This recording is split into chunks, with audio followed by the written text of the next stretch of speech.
В Алекминском районе объявлен режим ЧС по пожарам. На это время в районе действуют 3 очага с привязкой к местности Тяня, Токка и Бяскюэль.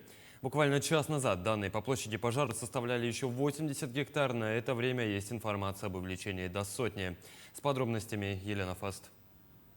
Конец мая для Алекминского района отмечен высокими плюсовыми температурами. В эти же дни зарегистрированы лесные пожары. Отмечен высокий класс пожароопасности. 27 мая был введен особый противопожарный режим. Один из лесных пожаров в местности Алон ликвидирован. Также ликвидированы 2 ландшафтных пожара неподалеку от города Алекминска.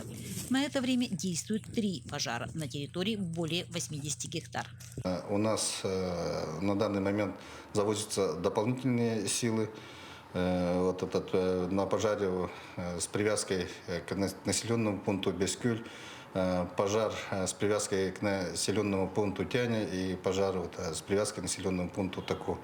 Это у нас южная часть нашего района, где у нас отмечается самый высокий 4-й класс пожароопасности.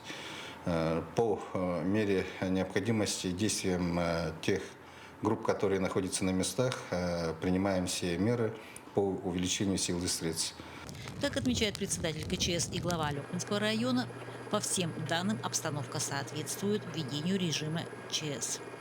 В связи с тем, что данные пожары пока не удается локализовать, а также в связи с тем, что задействованы 90% сил и средств наших огнеборцев, находящихся на территории района, а также по межрайонному взаимодействию в наш район направлены 25 огнеборцев.